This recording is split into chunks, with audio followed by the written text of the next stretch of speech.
Hi friends, എന്തൊക്കെയുണ്ട് വിശേഷം? അറഫ്ത സീരീസിൻ്റെ പുതിയൊരു എപ്പിസോഡിലേക്ക് എല്ലാവർക്കും സ്വാഗതം.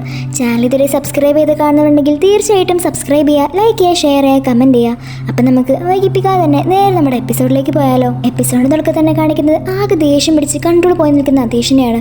അവൻ അവരുടെ അടുത്തേക്ക് ചെന്നാലോ എന്ന് ആലോചിക്കുന്നുണ്ടെങ്കിലും പിന്നീട് അത് വേണ്ടെന്ന് വെക്കും. അവൻ നേരെ അവിടെ നിന്നും അവൻ്റെ വീട്ടിലേക്ക് തന്നെ പോകും. അതിനുശേഷം അവൻ അവൾക്ക് വേണ്ടി പ്രിപ്പയർ ചെയ്തിരുന്ന കാര്യങ്ങളെല്ലാം അവിടെ താഴേക്കിട്ട് പൊട്ടിക്കും.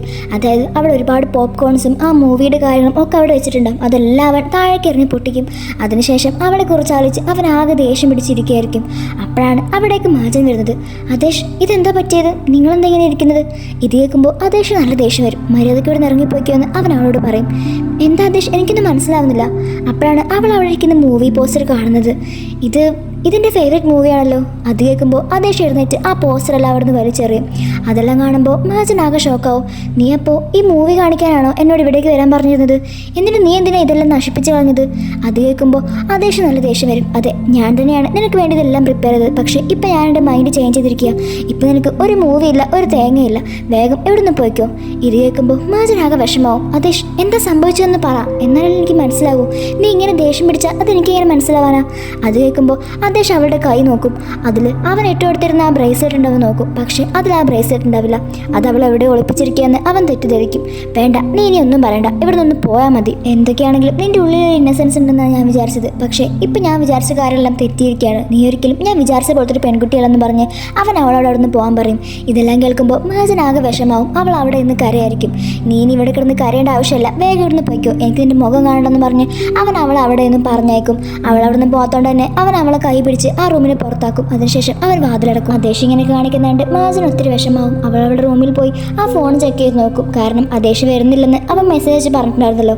അത് നോക്കാൻ വേണ്ടി അവൾ ഫോൺ എടുക്കുമ്പോൾ അവളുടെ ഫോൺ സ്വിച്ച് ഓഫ് ആയിരിക്കും. കാരണം നേരത്തെ അവൾ ഡിന്നർ കഴിക്കാൻ പോയപ്പോൾ നസീർ അവളുടെ ഫോണിലേക്ക് വെള്ളം ഒഴിച്ചിട്ടുണ്ടായിരുന്നു. അതുകൊണ്ട് തന്നെ അവളുടെ ഫോൺ ഇപ്പോൾ കേടുന്നിരിക്കുകയാണ്. പക്ഷെ അവളതൊരു ആക്സിഡന്റ് ആയിട്ട് സംഭവിച്ചിട്ടുണ്ടെന്നാണ് വിചാരിച്ചിരിക്കുന്നത്. പിന്നീട് കാണിക്കുന്നത് അടുത്ത ദിവസം രാവിലെയാണ്. രാവിലെ തന്നെ മാജൻ അതേഷിന്റെ അടുത്തേക്ക് വന്നിരിക്കുകയാണ്.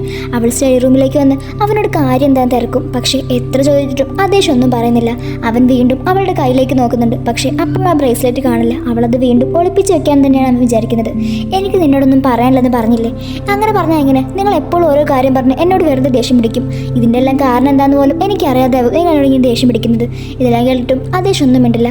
ഞാൻ പറഞ്ഞില്ലേ, എനിക്ക് നിന്നോടൊന്നും സംസാരിക്കാനില്ല, എനിക്ക് അത്യാവശ്യം ഒരു വർക്ക് ഉണ്ടെന്ന് പറഞ്ഞ് അവൻ അവൾ അവിടുന്ന് മാറ്റി വെക്കും. അതിനുശേഷം അവൻ അവിടുന്ന് പോവും. പക്ഷേ മാജൻ അങ്ങനെ വിട്ടുകൊടുക്കാൻ തയ്യാറല്ല. എന്തൊക്കെയാണെങ്കിലും ഇത് ഞാൻ അറിഞ്ഞിരിക്കുന്നു പറഞ്ഞ് അവൾ അവൻ്റെ പുറകെ തന്നെ പോവാണ്. പക്ഷേ അവനതൊന്നും മൈൻഡ് ചെയ്യുന്നില്ല. അവൻ അവിടെ നിന്നും നേരെ കാറിൽ കയറി പോകാൻ നിൽക്കായിരിക്കും. അപ്പോഴും മാജൻ അവിടെ നിന്ന് അവനെ തടയും. അതേഷ്, എന്തായാലും നിങ്ങളോട് പറഞ്ഞേ പറ്റും. മാജൻ, ഞാൻ പറഞ്ഞില്ലേ, എനിക്ക് നിന്നോടൊന്നും സംസാരിക്കാനില്ല. നിനക്കിനി എന്താ ഞാൻ സംസാരിക്കുന്ന ഭാഷ മനസ്സിലാവാഞ്ഞിട്ടാണോ എന്നും പറഞ്ഞ് അവൻ അവൻ്റെ കാറിൻ്റെ ചാവി പോക്കറ്റിൽ നിന്ന് എടുക്കുകയായിരിക്കും. അപ്പോഴാണ് അവൻ്റെ സ്റ്റഡി റൂമിൻ്റെ ചാവി അതിൽ നിന്ന് താഴേക്ക് വീഴുന്നത്. പക്ഷേ അത് അവർ രണ്ടുപേരും അറിയുന്നില്ല. അതേഷ് കാറ് കയറുന്ന കാണുമ്പോൾ മാജന് പറയും, എങ്കിൽ ഞാൻ നിങ്ങളുടെ കൂടെ വരുന്നുണ്ട്. പക്ഷേ അവനെപ്പോഴേക്കും കാറിൻ്റെ എല്ലാ ഡോറും ലോക്ക് ചെയ്യും. അതുകൊണ്ട് തന്നെ മാജൻ അവൻ്റെ കൂടെ കാറിൽ കയറാൻ പറ്റില്ല.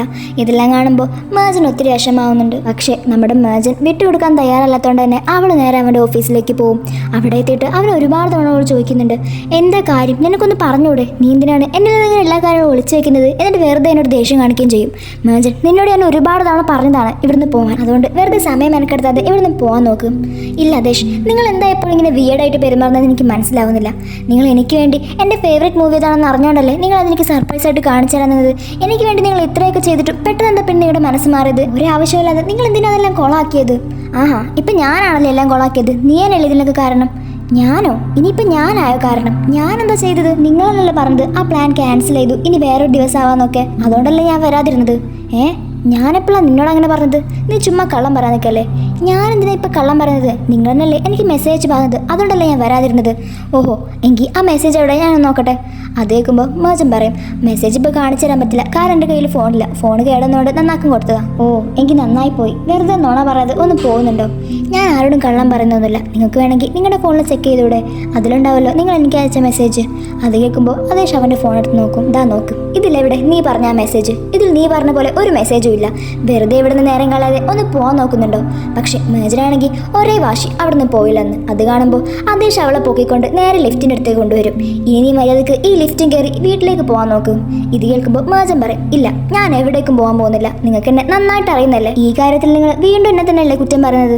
എൻ്റെ ഭാഗത്ത് തെറ്റില്ലെന്ന് ഞാൻ തന്നെ തെളിയിച്ച് കാണിച്ചു തരാം. ഫോൺ ഞാൻ നന്നാക്കാൻ കൊടുത്തിട്ടുണ്ട്, വേഗം തന്നെ അത് കിട്ടും. അത് കിട്ടിക്കഴിഞ്ഞിട്ട് നിങ്ങൾ എനിക്ക് അയച്ച മെസ്സേജ് ഞാൻ നിങ്ങൾക്ക് കാണിച്ചു തരാം എന്നും പറഞ്ഞ് അവൾ നേരെ അവളുടെ ക്യാബിനിലേക്ക് പോകും. പിന്നീട് കാണിക്കുന്നത് അവളുടെ വീടാണ്. ആദേശിൻ്റെ കയ്യിൽ നിന്ന് നേരത്തെ ചാടിപ്പോയ ആ ചാവി ഇപ്പോൾ അവിടെ തന്നെ കിടക്കുകയാണ്. അത് കണ്ടുകൊണ്ട് അവിടെ വർക്ക് ചെയ്യുന്നൊരു ഗേൾ അവിടേക്ക് വരും. അതിനുശേഷം അവൾ ആ ചാവി എടുത്ത് നേരെ നിർമ്മിൻ്റെ അടുത്ത് കൊണ്ട് കൊടുക്കും. ഇതെനിക്ക് ഗ്രൗണ്ടിൽ നിന്ന് കിട്ടിയതാണ്, ആരുടെ താഴെ വീണാന്ന് തോന്നുന്നു, ഇത് ഇവിടുത്തെ ചാവിയാണെന്ന് പറഞ്ഞ് അവൾ അവിടെ നിന്നും പോകും. മേജൻ അവിടെ ഇങ്ങനെ വിഷമിച്ചിരിക്കുന്നത് കാണുമ്പോൾ അവിടേക്ക് ദമയത്ത് വന്ന് സംസാരിക്കും. അവൾ കാര്യങ്ങളൊക്കെ പറയുമ്പോൾ ദമയത്ത് അവളോട് ചോദിക്കും, എന്നാലും ആദേശ് നിനക്ക് വേണ്ടി സിനിമയൊക്കെ കാണിച്ചു തരാമെന്ന് പറയുമ്പോൾ അതൊക്കെ ഒരു വലിയ കാര്യമാണല്ലോ. നീയല്ലേ പറയാറുള്ളത് അവന് വലിയ ദേഷ്യക്കാരനാണ്, അങ്ങനെയാണ് ഇങ്ങനെയാണെന്നൊക്കെ. ഇങ്ങനെയൊക്കെ പറയുന്ന ആള് എങ്ങനെ ഇത്ര പെട്ടെന്ന് സോഫ്റ്റ് ആവുന്നതെന്ന് എനിക്ക് മനസ്സിലാവുന്നില്ല. ഇനി അവൻ്റെ മനസ്സിൽ നിന്നോടുള്ള ദേഷ്യമൊക്കെ മാറി ഇനി വേറെ എന്തെങ്കിലും ആയോ? ഇത് കേൾക്കുമ്പോൾ മേജന് പെട്ടെന്ന് ഷോക്കാവും. നീ എന്തൊക്കെയായി പറയുന്നത്? അങ്ങനെയൊന്നും ഒരിക്കലും ഇല്ല. അവനെനിക്ക് നന്നായിട്ട് അറിയാം. അവൻ എപ്പോഴും ആ പണ്ടത്തെ പോലെ തന്നെ, അതിൽ നിന്നും അവൻ ഒരു തരി പോലും മാറിയിട്ടില്ല. അങ്ങനെ ചെയ്യരുത്, ഇങ്ങനെ ചെയ്യരുത്, ഇവിടേക്ക് വാ, ഇവിടുന്ന് പോ, അങ്ങനെ അവൻക്ക് അവൻ്റെതായ കുറേ കാര്യങ്ങളുണ്ട്. അതിൽ നിന്നും അവൻ ഇപ്പോഴും മാറിയിട്ടില്ലെന്ന് അവൾ അവളോട് പറയും. അതിനുശേഷം അവർ രണ്ടുപേരും കോഫി കുടിക്കാൻ വേണ്ടി പോവായിരിക്കും. അപ്പോഴാണ് ആദേശ് പെട്ടെന്ന് അവിടേക്ക് വരുന്നത്. നീ ഇവിടെ ഉണ്ടോ? വേഗം അകത്തേക്ക് കയറാൻ നോക്ക്. അത് കേൾക്കുമ്പോൾ മേജൻ ദമയത്തിനോട് പറയും, കണ്ടോ ഞാൻ പറഞ്ഞതിൽ എന്തെങ്കിലും ഒരു വ്യത്യാസം ഉണ്ടോ നോക്കി. അവൻ പറഞ്ഞു കേട്ടില്ലേ, അകത്തേക്ക് വാ എന്നും പറഞ്ഞ് അവൾ വേഗം ആദേശ് റൂമിലേക്ക് പോകും. ഇനി നിങ്ങൾക്ക് എന്താ വേണ്ടത് എന്നോട് പറഞ്ഞാലോ, ഞാനത് ചെയ്തു തരാം. അത് കേൾക്കുമ്പോൾ അവൻ അവളോട് കുറച്ച് പ്രൊജക്റ്റിൻ്റെ കാര്യങ്ങളൊക്കെ സംസാരിക്കും. അതിനുശേഷം അതിൻ്റെ എല്ലാം ഫയൽ അവളോട് റെഡിയാക്കി കൊണ്ടുവരാൻ പറയും. അത് കേൾക്കുമ്പോൾ അവൾ പറയും, എങ്കിൽ ശരി, ഞാനത് വേഗം യാസറിനോട് പറയാം. അത് കേൾക്കുമ്പോൾ ആദേശ് പറയും, ഞാൻ യാസറിനോടല്ലല്ലോ പറഞ്ഞത്, നിന്നോടല്ലേ പറഞ്ഞത്, അപ്പോൾ നീ തന്നെ കൊണ്ടുവന്നാൽ മതി. ഓ അങ്ങനെയാണോ? അത് മാത്രമല്ല, നീ എനിക്ക് വേണ്ടി ഒരു കോഫി ഉണ്ടാക്കി കൊണ്ടുവരണം. അത് കേൾക്കുമ്പോൾ മേജൻ പറയും, ഓ എങ്ങനത്തെ കോഫിയാണോ വേണ്ടത്? മധുരം നന്നായി കൂട്ടിയ ഒരു കോഫി എടുക്കട്ടെ. അത് കേൾക്കുമ്പോൾ ആദേശ് പറയും, എനിക്കൊരിക്കലും മധുരമുള്ള കോഫി ഇഷ്ടമല്ല, നിനക്ക് അറിയുന്നതല്ലേ, എനിക്ക് പ്ലെയിൻ ആയിട്ടുള്ള മതി. ഇത് കേൾക്കുമ്പോൾ മേജൻ പറയും, ഓ അതിനിപ്പോൾ അത്ര ദേഷ്യം പിടിക്കേണ്ട ആവശ്യം എന്താ? ആർക്കറിയാം, നീ ചിലപ്പോൾ നിൻ്റെ ഇഷ്ടങ്ങളൊക്കെ മാറ്റിയിട്ടുണ്ടെങ്കിലോ? അതെങ്ങനെ വരാനാ? ഞാൻ ഒരിക്കലും എൻ്റെ ഇഷ്ടങ്ങളൊന്നും മാറ്റാറില്ല. ഞാൻ ഒരു കാര്യം പറഞ്ഞാൽ അതെപ്പോഴും അങ്ങനെ തന്നെ ആയിരിക്കും. ഓ നിൻ്റെ കാര്യമല്ലേ, നമുക്കൊന്നും പറയാൻ പറ്റില്ലല്ലോ. നീ ഇപ്പോൾ പഴയ പോലെ ഒന്നല്ലല്ലോ. ആദ്യത്തെ നിൻ്റെ ആറ്റിറ്റ്യൂഡൊക്കെ എന്തായിരുന്നു? നീയാണ് ഇപ്പം ഇന്നലെ എനിക്ക് വേണ്ടി മൂവി പ്ലാൻ ചെയ്തത്. എൻ്റെ പൊന്നോ, ആ സിനിമയെക്കുറിച്ച് നീ സംസാരിക്കല്ലേ. ആ ചാപ്റ്റർ ക്ലോസ് ചെയ്തതാണ്, ഇനി അതിനെക്കുറിച്ചൊന്നും പറയണ്ട. നീ വേഗം പോയി ഞാൻ പറഞ്ഞ പോലെ ചായ ഉണ്ടാക്കി കൊണ്ടുവരാൻ നോക്ക്. അത് കേൾക്കുമ്പോൾ മേജൻ അവിടെ നിന്നും പോവും. അവൾ പോകാൻ നേരത്ത് അവൻ പറയും, അല്ലെങ്കിൽ അതിൻ്റെ കൂട്ടത്തിൽ ഒരു വെള്ളം കൂടി കൊണ്ടുവന്നോ. ഓ ഇനി വെള്ളം വേണോ? പറഞ്ഞിട്ട് കാര്യമില്ല, ഇങ്ങനെ തിളച്ച് പൊട്ടാനായിരിക്കല്ലേ, എപ്പോഴും അഗ്നിപർവ്വതം പോലെ പൊട്ടിത്തെറിക്കാന്ന് പറയാൻ പറ്റില്ലല്ലോ. അതുകൊണ്ട് എന്തായാലും വെള്ളം കൂടി കൊണ്ടുവരാം. നല്ല തണുത്ത വെള്ളം, നല്ല മധുരം കൂട്ടിയിട്ടൊരു കോഫിയും കൂടി ഞാൻ ഇപ്പോൾ കൊണ്ടുവരാം. ഞാൻ നിന്നോട് പറഞ്ഞില്ലേ എനിക്ക് പ്ലെയിൻ കോഫി മതി, പിന്നെ തണുപ്പൊന്നും വേണ്ട. എങ്കിൽ ശരി എന്നും പറഞ്ഞ് അവൾ അവിടെ നിന്നും പോവും. അതിനുശേഷം അവൾ കോഫിയും വെള്ളവും കൊണ്ടുവരും. അവൾ ഡോറ് നോക്ക് ചെയ്യാതെ വരുന്നതുകൊണ്ട് തന്നെ ആദേശ് പറയും, നിനക്കെന്താ ഡോറ് നോക്ക് ചെയ്യണമെന്നുള്ള കാര്യമൊന്നും അറിയില്ലേ? ഓ സോറി മിസ്റ്റർ, ഞാൻ മറന്നുപോയി. ഇതാ നീ പറഞ്ഞതുപോലെ തന്നെ നല്ല തണുത്ത വെള്ളം, നല്ല മധുരം കൂട്ടിയിട്ടൊരു കോഫി ഞാൻ കൊണ്ടുവന്നിട്ടുണ്ട്. അയ്യോ നീ എന്നോട് പ്ലെയിൻ കോഫി മതി എന്നാണല്ലേ പറഞ്ഞത്. സോറി, ചിലപ്പോൾ ഞാൻ അത് മറന്നുപോയതായിരിക്കും. ഇതെല്ലാം കേൾക്കുമ്പോൾ ആദേശ് നല്ല ചിരി വരും. സാധാരണ അവന് നല്ല ദേഷ്യം വരേണ്ടതാണ്, പക്ഷെ അവനക്ക് ഇപ്പം ചിരിയാണ് വരുന്നത്. ഇപ്പം നിങ്ങൾ പറഞ്ഞ പോലെ കോഫിയും വെള്ളവും ഒക്കെ ഞാൻ കൊണ്ടുവന്നിട്ടുണ്ട്. ഇനി നിങ്ങൾ പറഞ്ഞ പോലെ പ്രൊജക്റ്റിൻ്റെ ഫയലും ഞാനിപ്പോൾ തന്നെ കൊണ്ടുവരാം. ഇനി ഇതിൽ കൂടാതെ വേറെ എന്തെങ്കിലും ഉണ്ടോ മിസ്റ്റർ ആദേശ് കറാൻ? ഓ ഇപ്പോൾ ഒന്നുമില്ല, എന്തെങ്കിലും ഉണ്ടെങ്കിൽ ഞാൻ മിസ് മേജനെ വിളിക്കാം എന്ന് പറയുമ്പോൾ അവൾ അവിടെ നിന്നും പോകും. പിന്നീട് കാണിക്കുന്നത് ആദേശിനെയാണ്. അവനൊരു സ്ഥലത്ത് ഒറ്റയ്ക്ക് മാറി നിന്ന് മേജൻ്റെ നസീറിൻ്റെ കാരണം ആലോചിച്ചിരിക്കുകയായിരിക്കും. അപ്പോഴാണ് അവിടേക്ക് മേജൻ വരുന്നത്. അവനിങ്ങനെ ഒറ്റയ്ക്ക് നിൽക്കുന്നത് കാണുമ്പോൾ അവളും കുറച്ച് മാറി അവൻ്റെ അടുത്തായി നിൽക്കുകയാണ്. അത് കാണുമ്പോൾ അവൻ വേഗം അവിടെ നിന്ന് പോകും. അവൻ പോകുന്നത് കാണുമ്പോൾ മേജൻ അവനെ തടഞ്ഞിട്ട് ചോദിക്കും, ഇനി നിന്നെ പോകാൻ സമ്മതിക്കില്ല. എന്താ കാര്യം എന്ന് നീ ഇപ്പം എന്നോട് പറഞ്ഞോ? ഞാൻ ഒരുപാട് തവണ എന്നോട് ചോദിക്കുന്നു, നീ എന്താ ഇങ്ങനെ മറച്ചു വയ്ക്കാൻ ശ്രമിക്കുന്നതെന്ന് എനിക്ക് മനസ്സിലാവുന്നില്ല. കുറേ നേരമായിട്ട് വെറുതെ നീ എന്നോട് ദേഷ്യം പിടിച്ചുകൊണ്ടിരിക്കുക, പക്ഷേ ആ ദേഷ്യം ഒന്നും മിണ്ടില്ല. നിനക്ക് എന്താ പറ്റിയെന്ന് എനിക്ക് മനസ്സിലാവുന്നില്ല. കുറേ ആയിട്ട് നമുക്കിടയിൽ വേറെ പ്രശ്നങ്ങളൊന്നും ഉണ്ടായിരുന്നില്ലല്ലോ, കാര്യങ്ങളെല്ലാം നോർമലായിട്ട് വരികയായിരുന്നു. ഇപ്പം നീ എന്താ ഇങ്ങനെ വിയേഡായിട്ട് ബിഹേവ് ചെയ്യുന്നതെന്ന് എനിക്ക് മനസ്സിലാവുന്നില്ല. അല്ലെങ്കിൽ തെറ്റ് എൻ്റെ ഭാഗത്താണ്. ഞാൻ വെറുതെ നിന്നോട് ആ മൂവിയെക്കുറിച്ച് സംസാരിക്കണ്ടായിരുന്നു. അങ്ങനെ സംസാരിച്ചുകൊണ്ടല്ലേ നീ ഇപ്പോൾ ആ മൂവി കാണിക്കാൻ വേണ്ടി പ്ലാൻ ചെയ്തത്. അപ്പോഴല്ലേ കാര്യങ്ങളെല്ലാം കോളമായത്. ഇതെല്ലാം കേൾക്കുമ്പോൾ ആദേശ് പറയും, ഓ അല്ലാതെ നീ കാരണമല്ല അല്ലേ ഇതെല്ലാം കോളമായത്. നീ തന്നെയല്ലേ ആ കിഴങ്ങൻ്റെ കൂടെ പുറത്തും പോയി അവ തന്ന ബ്രേസ്ലെറ്റും കയ്യിൽ വാങ്ങിച്ചിട്ടത്. ബ്രേസ്ലെറ്റോ? നീ എന്തായി പറയുന്നത്? ഇനി കൂടുതൽ പറയാൻ നിൽക്കണ്ട, ഞാൻ കണ്ടതാ. ഞാൻ അവിടെ ഇന്നലെ ഉണ്ടായിരുന്നു. നീ അവിടെ ഇന്നലെ ഉണ്ടായിരുന്നോ? എന്നിട്ട് നീ എന്താ എൻ്റെ അടുത്തേക്ക് വന്ന് എന്നോട് കാര്യങ്ങളൊന്നും ചോദിക്കാതിരുന്നത്?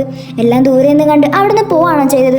ഇങ്ങനെ എന്തെങ്കിലും നീ കാണുകയാണെങ്കിൽ നിനക്ക് എൻ്റെ അടുത്തൊന്നും ചോദിക്കായിരുന്നില്ലേ? എൻ്റെ ദൈവമേ, അപ്പം അതിന് വേണ്ടിയാണോ ഇനി ഇത്രയും വലിയ പ്രശ്നം ഉണ്ടാക്കിയത്? ഈ കാര്യം എന്ന് നേരത്തെ എന്നോട് പറയുകയാണെങ്കിൽ ഞാൻ തന്നെ നിന്നോട് പറയായിരുന്നില്ലേ? പിന്നെ അവനെന്തിനാ നിന്റെ കയ്യിൽ ആ ബ്രേസ്ലെറ്റ് ഇട്ടിരുന്നത്? അതുമല്ല, നീ അപ്പോൾ ഒരുപാട് ഹാപ്പി ആയിട്ട് നല്ല എൻജോയ് ചെയ്തിരിക്കുകയായിരുന്നല്ലോ. ഇതെല്ലാം കേൾക്കുമ്പോൾ മേജറിന് നല്ല ദേഷ്യം വരും. അതേഷ്, സത്യം പറഞ്ഞാൽ എനിക്കിപ്പോൾ നിന്നോട് ഒന്നും പറയാൻ തോന്നില്ല. കാരണം ഞാൻ എന്തെങ്കിലും പറഞ്ഞിട്ട് അതിനൊരു കാര്യമില്ല. നീ എപ്പോഴും എന്തെങ്കിലും ഒരു കാര്യം ഉണ്ടാകുമ്പോൾ നിൻ്റെതായ ഒരു കാര്യം വിശ്വസിക്കുള്ളൂ. വേറെ ആര് പറയുന്നത് നീ കേൾക്കാൻ പോകുന്നില്ല. അതുകൊണ്ട് തന്നെ വെറുതെ ഒരു ചുമരിനോട് സംസാരിക്കുന്ന പോലെ ഞാൻ സംസാരിക്കാൻ നിൽക്കുന്നില്ല. കാരണം എത്ര പറഞ്ഞാലും നിന്നെ തലയിൽ കയറാൻ പോകുന്നില്ല. അതുകൊണ്ട് തന്നെ എനിക്കിപ്പോൾ നിന്നോട് ഒന്നും ബോധിപ്പിക്കേണ്ട ആവശ്യമില്ല. അത് കേൾക്കുമ്പോൾ അതേഷിന് നല്ല ദേഷ്യം വരും. അങ്ങനെ പറഞ്ഞാൽ എങ്ങനെ? നീ ഇപ്പോൾ എൻ്റെ ഭാര്യയാണ്, അതായത് നീ ആദേശ് ഖറാൻ്റെ ഭാര്യ. അതായത് നിന്റെ സർനെയിമും ഇപ്പം എൻ്റെ സർനെയിം തന്നെയാണ്. എൻ്റെ ഭാര്യ വേറൊരുത്തിൻ്റെ കൂടെ കറങ്ങി നടന്ന് അവൻ തരുന്ന സാധനം വാങ്ങിച്ചിടാനും ഞാൻ സമ്മതിക്കില്ല. എൻ്റെ ഭാര്യയായി നിൽക്കുന്നിടത്തോളം കാലം അത് ഞാൻ ഒരിക്കലും സമ്മതിക്കില്ലെന്ന് അവൻ മേജനോട് പറയും. അത് കേൾക്കുമ്പോൾ മേജനും പറയും, എൻ്റെ പൊന്നോ, എനിക്കിതൊക്കെ മടുത്തു. എന്നാൽ ഞാൻ ഈ കുരുക്കിൽ നിന്നൊന്ന് രക്ഷപ്പെടുമെന്ന് ആലോചിക്കുക. ഇപ്പോൾ നീ പറഞ്ഞ ഭാര്യ ഭർത്താവ് ഈ കാര്യങ്ങളെല്ലാം വെറും 187 ദിവസത്തിന് മാത്രമാണ്. നമ്മുടെ ഈ ഫേക്ക് മാരേജ് നടന്നിരിക്കുന്നത് തന്നെ ഒരു അഗ്രിമെൻറ്റിന് പിറകിലാണ്. അതായത് ഇതെല്ലാം വെറും ഒരു അഗ്രിമെൻറ്റിന് വേണ്ടി മാത്രമാണ്. അതിൻ്റെ ഡേറ്റ് കഴിയുമ്പോൾ അതെല്ലാം അവസാനിക്കും. പിന്നെ ഇത്രയും ചെറിയൊരു കാര്യത്തിന് വേണ്ടി നീ എന്തിനാണ് ഇങ്ങനെ ഇത്ര വലിയ പ്രശ്നം ഉണ്ടാക്കുന്നത് എനിക്ക് മനസ്സിലാവുന്നില്ല. നമ്മുടെ രണ്ടുപേരുടെയും ബന്ധം തുടങ്ങിയത് തന്നെ ഒരു ഡീലിൽ നിന്നാണ്. ഇപ്പോഴും നമ്മൾ ആ ഡീലിൽ തന്നെയാണ് പോയിക്കൊണ്ടിരിക്കുന്നത്. ഈ ഡീലിൻ്റെ ഉള്ളിൽ നടക്കുന്ന കാര്യമെല്ലാം നിന്നെ ഇത്രയധികം ബാധിക്കാനുള്ള കാരണം എന്താ?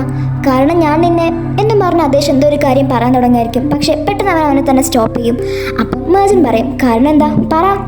അവനിങ്ങനെ മിണ്ടാതിരിക്കുന്നത് കാണുമ്പോൾ മേജന് പെട്ടെന്ന് ദമയത്ത് പറഞ്ഞ കാര്യം ആലോചിക്കും. അതാലോചിക്കുമ്പോൾ അവൾ അവനോട് പറയും, ഇനി നീ എൻ്റെ കാര്യത്തിൽ പൊസസീവ് ആണോ? അത് കേൾക്കുമ്പോൾ ആദേശ് അവളോട് പറയും, നീ എന്ത് തേങ്ങയെ പറയുന്നത്? എനിക്കൊന്നും മനസ്സിലാവുന്നില്ല.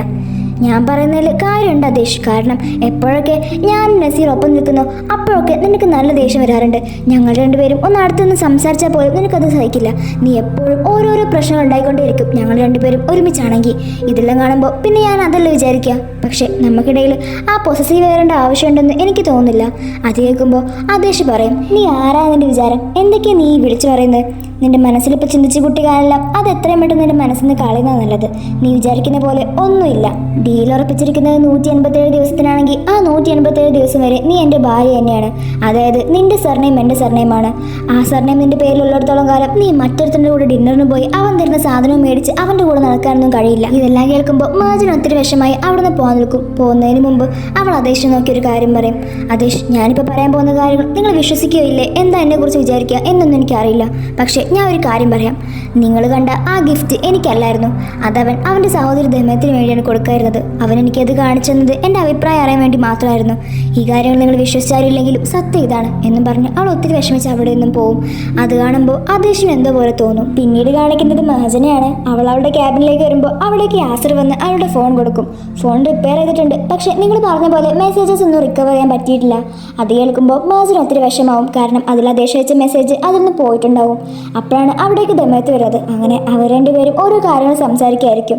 അപ്പോഴാണ് ആദേശ് അതിലൂടെ പാസ് ചെയ്യുന്നത്. ആദേശ് നോക്കുമ്പോൾ മഹജൻ ഒത്തിരി ഹാപ്പി ആയിട്ടിരിക്കുന്നുണ്ടാവും. അവളിങ്ങനെ ചിരിച്ചുകൊണ്ടിരിക്കുന്നത് കാണുമ്പോൾ അവൻ അവളെ തന്നെ നോക്കി നിൽക്കായിരിക്കും. അപ്പോഴാണ് അവിടേക്ക് നസീർ വരുന്നത്. അത് കാണുമ്പോൾ ആദേശിന് നല്ല ദേഷ്യം വരുന്നുണ്ട്. അവൻ നസീറിൻ്റെ അടുത്തേക്ക് പോകാൻ നിൽക്കുമ്പോൾ അവന് പെട്ടെന്ന് മഹജൻ പറഞ്ഞ കാര്യങ്ങൾ ഓർമ്മ വരും. അതാലോചിക്കുമ്പോൾ ആദേശ് ഒന്നും മിണ്ടാതെ നടന്നു പോകും. അതിനുശേഷം മഹജനും നസീറും ദമയത്തും കൂടി ലിഫ്റ്റ് കയറാൻ നിൽക്കുമായിരിക്കും. അവർ ലിഫ്റ്റിന് വേണ്ടി വെയിറ്റ് ചെയ്ത് നിൽക്കുമ്പോഴായിരിക്കും അപ്പുറത്തെ ലിഫ്റ്റിൽ ആദേശും ജമാലും വെയിറ്റ് ചെയ്ത് നിൽക്കുന്നത്. അവർ രണ്ടുപേരും ഇങ്ങനെ നിൽക്കുന്നത് കാണുമ്പോൾ അവർ രണ്ടുപേരും ഇനി പ്രശ്നം ഉണ്ടാവുണ്ടെന്ന് വിചാരിച്ച് ദമയത്ത് വേഗം നസീറിനോട് സംസാരിച്ച് ടോപ്പിക്ക് മാറ്റാൻ നോക്കും. നോക്കൂ, നിങ്ങൾ മേടിച്ചു തന്ന ഈ ഗിഫ്റ്റ് എനിക്ക് ഒത്തിരി ഇഷ്ടപ്പെട്ടു. ഈ ബ്രേസ്ലെറ്റിൻ്റെ കൈക്ക് നന്നായിട്ട് ചേരുന്നുണ്ട്. എനിക്കിത് ഒത്തിരി ഇഷ്ടപ്പെട്ടു എന്ന് ദമയത്ത് നസീറിനോട് പറയും. ഇതെല്ലാം ആദേശ് അവിടുന്ന് കേൾക്കുന്നുണ്ടായിരുന്നു. അത് കാണുമ്പോൾ അവനക്ക് മനസ്സിലാവും മഹജൻ പറഞ്ഞ കാര്യം ശരിയായിരുന്നു എന്ന്. അതായത് നസീർ ആ ബ്രേസ്ലെറ്റ് അവൾക്ക് വേണ്ടിയല്ല ദമയത്തിന് വേണ്ടിയാണ് വാങ്ങിച്ചതെന്ന് ആദേശിന് അപ്പം മനസ്സിലാവും. അത് കാണുമ്പോൾ ആദേശ് ആകെ എന്തോ പോലെ ആവും. കാരണം മഹജൻ അവൻ വെറുതെ സംശയിച്ചു. ആ ടൈമിലാണെങ്കിൽ മഹജൻ ഭയങ്കര പ്രൗഡായിട്ടാണ് നിൽക്കുന്നത്. കണ്ടോ, ഞാൻ പറഞ്ഞതല്ലേ, വെറുതെ നിങ്ങൾ എന്നെ കുറ്റപ്പെടുത്തി എന്നൊരു ഭാവത്തിൽ അവൾ ആദേശിനെ തന്നെ നോക്കി നിൽക്കുകയാണ്. അതിനുശേഷം അവർ 3 പേരും വീട്ടിലേക്ക് പോകും. പിന്നീട് കാണിക്കുന്നത് നിർമ്മിനിയാണ്. അവൾ ആ ചാവി വെച്ച് ഓരോ റൂമും തുറന്നു നോക്കുന്നുണ്ട്. ആദ്യം അവൾ ആദേശിൻ്റെ സ്റ്റഡി റൂമിലേക്ക് പോകും. പക്ഷേ അത് അതിൻ്റെ ചാവി ആവില്ല. അങ്ങനെ അവൾ ഒരുപാട് റൂം സെർച്ച് ചെയ്ത് അവസാനം അവൻ്റെ വർക്കിംഗ് റൂമിലേക്ക് വരും. അവിടെ എത്തി അവൾ അത് തുറന്നു നോക്കാൻ വേണ്ടി നിൽക്കുമ്പോഴായിരിക്കും അവിടേക്ക് മുസൈൻ വന്ന് അവളെ തടയുന്നത്. നീ എന്താ ഇവിടെ കാണിക്കുന്നത്? ഒന്നുമില്ല, വഴി വെച്ച് ഒരു ചാവി കളഞ്ഞിട്ടിരുന്നു, അതൊന്ന് തുറന്നു നോക്കിയതാ. ഈ ചാവി ഈ റൂമിൻ്റെ അല്ലേ, അപ്പം ഞാൻ പിടിച്ചോളാന്ന് പറഞ്ഞ് മുസൈൻ നെർമിനെ അവിടുന്ന് പറഞ്ഞയക്കും. പിന്നീട് കാണിക്കുന്നത് അദേശിനെയും മേജനെയാണ്. റൂമിലെത്തിയ മേജൻ അവളുടെ ഫോൺ ആ ടേബിൾ കൊണ്ടുവയ്ക്കുമ്പോൾ അവൻ ചോദിക്കും, ഓ നിനക്കിപ്പോൾ നിന്റെ ഫോൺ തിരിച്ചു കിട്ടിയോ? ആ തിരിച്ചു കിട്ടി, പക്ഷേ ഞാനതിൽ നോക്കിയപ്പോൾ മെസ്സേജ് ഒന്നും അതിൽ കാണാനില്ല, മെസ്സേജ് ഒന്നും റിക്കവർ ചെയ്തെടുക്കാൻ കഴിഞ്ഞില്ല. ഓ നീ അത് മര്യാദക്ക് ചെക്ക് ചെയ്തിരുന്നോ? ഇനി ഞാനെന്താ ചെക്ക് ചെയ്യുന്നത്? നിന്നോട് ഞാൻ പറഞ്ഞതല്ലേ, അതുമല്ല നീ നേരിട്ട് കണ്ടതുമല്ലേ ദമയത്ത് നസീറിനോട് സംസാരിക്കുന്ന കാര്യമൊക്കെ. എന്നിട്ടും നീ എന്തിനാ ഇങ്ങനെ പറയുന്നത്? നീ ഇപ്പോഴും എന്നോട് എന്താ മാപ്പ് ചോദിക്കാത്തത്? മാപ്പ് ചോദിക്കാനോ? ഞാനെന്താ നിന്നോട് മാപ്പ് ചോദിക്കുന്നത്? അതിൻ്റെ ആവശ്യമൊന്നുമില്ലല്ലോ. എന്തൊക്കെയാണെങ്കിലും നീ അവൻ്റെ കൂടെ ഡിന്നറിന് പോയില്ലേ? ഗിഫ്റ്റ് വാങ്ങിച്ചില്ലെന്നല്ലേ ഉള്ളൂ, ഡിന്നറിനൊക്കെ നീ പോയല്ലോ. അവിടെ ഒരുപാട് എൻജോയ് ചെയ്ത് ആസ്വദിച്ചിരിക്കല്ലായിരുന്നു. ഇത് കേൾക്കുമ്പോൾ മേജ് നല്ല ദേഷ്യം വരും. അതെ, ഇനി ഞാൻ നിങ്ങളോടൊന്നും സംസാരിക്കുന്നില്ല, നിങ്ങളോടൊന്നും പറഞ്ഞിട്ട് ഒരു കാര്യമില്ല. എത്രയൊക്കെ പറഞ്ഞാലും നിങ്ങൾ വീണ്ടും നിങ്ങളുടെ വള്ളിയിൽ തന്നെ പിടിച്ചുകൊണ്ടിരിക്കും. നിങ്ങളെയൊക്കെ പറഞ്ഞ് മനസ്സിലാക്കുന്ന സമയം കൊണ്ട് വേറെ വല്ല പണിക്കും പോകും. എന്തായാലും ഞാൻ എന്തൊക്കെ പറഞ്ഞാലും നിങ്ങൾ വിശ്വസിക്കാൻ പോകുന്നില്ലല്ലോ. നിങ്ങളോട് ഞാൻ ഒരു കാര്യങ്ങൾ പറഞ്ഞ് എക്സ്പ്ലെയിൻ ചെയ്യേണ്ട ഒരു ആവശ്യം എനിക്കില്ലെന്ന് പറഞ്ഞ് അവൾ അവിടെ നിന്ന് പോവും. അപ്പോൾ ആദേശ് അവൾ തടയും. നിന്നോടാരാ പറയുന്നത് ആവശ്യമില്ലെന്ന്? ആവശ്യമുണ്ടല്ലോ, കാരണം നീ എൻ്റെ ഭാര്യയാണ്, അതുകൊണ്ട് തന്നെ നീ എനിക്ക് ഇപ്പം എക്സ്പ്ലനേഷൻ തരണം. അത് കേൾക്കുമ്പോൾ മേജ് അതിന് സമ്മതിക്കാതെ അവൾ അവിടെ നിന്ന് പോകാൻ നിൽക്കുമായിരിക്കും. അപ്പം വീണ്ടും ആദേശ് അവളെ തടയും. അവളെ വാതിലിൽ വെച്ച് അവൻ തടഞ്ഞു വെച്ചിരിക്കുകയായിരിക്കും. ഇതെല്ലാം കാണുമ്പോൾ മേജ് വേഗം അവിടെ നിന്ന് മാറി നിൽക്കും. അതെല്ലാം കാണുമ്പോൾ ആദേശിന് തോന്നും അവൻ ഇച്ചിരി ഓവർ ആവുന്നുണ്ടെന്ന്. അതുകൊണ്ട് തന്നെ അവൻ വേഗം അവിടെ നിന്ന് പോവും. ആദേശ് നേരെ അവൻ്റെ വർക്കിംഗ് റൂമിലേക്കാണ് വരുന്നത്. അതിൻ്റെ ചാവി നോക്കുമ്പോൾ അവൻ്റെ പോക്കറ്റിൽ ഉണ്ടാവില്ല. അവനാകെ ടെൻഷനായി നിൽക്കുമ്പോഴായിരിക്കും അവിടേക്ക് മുസൈൻ വരുന്നത്. നീ അന്വേഷിക്കുന്ന ചാവി എൻ്റെ കയ്യിലുണ്ട് എന്നും പറഞ്ഞ് മുസൈൻ അത് തുറന്നു കൊടുക്കും. അതിനുശേഷം അവർ രണ്ടുപേരെ വർക്കിംഗ് റൂമിലേക്ക് പോകും. അവിടെ വെച്ച് മുസൈൻ ആദേശിനോട് ഒരുപാട് കാര്യങ്ങൾ സംസാരിക്കുന്നുണ്ട്. ഈ ചാവി എനിക്ക് എവിടെ നിന്നാണ് കിട്ടിയെന്നറിയോ? ഇതാ നെർമിൻ്റെ കയ്യിലായിരുന്നു. അവളെ തുറന്ന് ഇതിലേക്ക് വരാൻ നിൽക്കുമായിരുന്നു. അപ്പോഴാണ് ഞാൻ അവളെ കറക്റ്റ് സമയത്തിന് തടഞ്ഞത്. അല്ലെന്നുണ്ടെങ്കിൽ ഇപ്പം എല്ലാ കാര്യങ്ങളും വെള്ളത്തിലായേനെ. ഇതൊക്കെ സംഭവിക്കുന്നത് നിന്റെ അശ്രദ്ധ കൊണ്ട് മാത്രമെന്ന് ഞാൻ പറയുള്ളൂ. ഞാൻ നിന്നെ ഒരിക്കലും വഴക്ക് പറയും ദേഷ്യപ്പെടുകയൊന്നുമല്ല. പക്ഷേ ഞാൻ പറയുന്ന കാര്യത്തെക്കുറിച്ച് നീ ഒന്ന് ആലോചിച്ച് നോക്ക്. നമ്മളിവിടെ എന്തിനാ വന്നത്? നിനക്ക് അവളോട് പകരം വീട്ടണ്ടേ? നിന്റെ റിവഞ്ചിന്റെ കാര്യമല്ല നീ മറന്നുപോയോ? ഇപ്പൊ ഈ ചാവിയുടെ കാര്യം പോലും നിന്റെ അശ്രദ്ധ മൂലമാണ് ഉണ്ടായത്. കാരണം നീ എപ്പോഴും ആ മേജന്റെ കൂടെയാണ് നടക്കുന്നത്. അവളുടെ കൂടെ നടന്ന് നീ നിന്റെ ലക്ഷ്യം മറന്നു പോകാനാണ് എൻ്റെ പേടി. ഇത് ഞാൻ നിന്നെ വഴക്ക് പറയുന്നതൊന്നുമല്ല, പക്ഷേ നീ തന്നെ ഒന്ന് ആലോചിച്ച് നോക്ക്. നിന്റെ ലൈഫിൽ നിന്നും ആ മേജനെ എടുത്ത് കളയുന്നതാണ് നല്ലത്. അവളുമായിട്ട് നീ ഇനി കൂടുതൽ കൂട്ടുകൂടണ്ട. കാരണം അത്രയും നീ നിന്റെ ലക്ഷ്യത്തിൽ നിന്ന് പിന്മാറിക്കൊണ്ടേയിരിക്കുകയാണ്. ആ കാര്യം നീ എത്രയും പെട്ടെന്ന് മനസ്സിലാക്കണം മോനെ എന്ന് പറഞ്ഞ് മുസൈൻ അവിടെ നിന്നും പോകും. അതിനുശേഷം ആദേശ് ആകെ മൂഡ് ഓഫ് ആവും. അവൻ പിന്നെ ഫുൾ അവളെക്കുറിച്ച് തന്നെ ആയിരിക്കും ആലോചിച്ചുകൊണ്ടിരിക്കുന്നുണ്ടാവുക. അവളെക്കുറിച്ച് ഇങ്ങനെ ആലോചിച്ചുകൊണ്ടിരിക്കുമ്പോൾ അവൻ പെട്ടെന്ന് മുസൈൻ പറഞ്ഞ കാര്യം ആലോചിക്കും. അവളെ എത്രയും പെട്ടെന്ന് നിന്റെ ലൈഫിൽ നിന്ന് ഒഴിവാക്കണം, അതാണ് നിനക്ക് നല്ലത്. ഇല്ല, ആർക്കും എൻ്റെ റിവെഞ്ചിൽ നിന്നും എന്നെ പിന്തിരിക്കാൻ കഴിയില്ല. ഞാനിപ്പോഴും ആ പഴയ ആദേശ് തന്നെയാണ്. ഒരിക്കലും ഞാൻ എൻ്റെ ലക്ഷ്യത്തിൽ നിന്ന് പിന്മാറില്ലെന്ന് അവനോട് തന്നെ പറയും. അതിനുശേഷം മേജിനെയാണ് കാണിക്കുന്നത്. മേജിനെ അവൻ വിളിച്ചത് പ്രകാരം അവൻ്റെ വർക്കിംഗ് റൂമിലേക്ക് വന്നിട്ടുണ്ടാവും. അപ്പോഴാണ് അവിടേക്ക് ആദേശ് വരുന്നത്. അവനെ കാണുമ്പോൾ മേജ് ചോദിക്കും, ആദേശ് നീ എന്തിനാ എന്നോട് ഇവിടേക്ക് വരാൻ പറഞ്ഞത്? എന്താ നിനക്ക് പറയാനുള്ളത്? അത് കേൾക്കുമ്പോൾ അവൻ തിരിച്ചൊന്നും പറയാതെ നേരെ അവൻ്റെ പോക്കറ്റിൽ നിന്നും ഒരു ലെറ്റർ എടുത്ത് അവിടേക്ക് എറിയും. എത്രയും പെട്ടെന്ന് നീ ഇവിടുന്ന് പോകാൻ റെഡിയാക്കോ, നീ ഇവിടുന്ന് പോകാൻ പോവാണെന്ന് പറയും.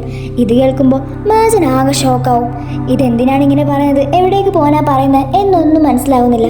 ഇത് കാണിച്ചതോടുകൂടി അറഫ്ത സീരീസിൻ്റെ ഈ 2 എപ്പിസോഡുകൾ അവസാനിക്കുകയാണ്.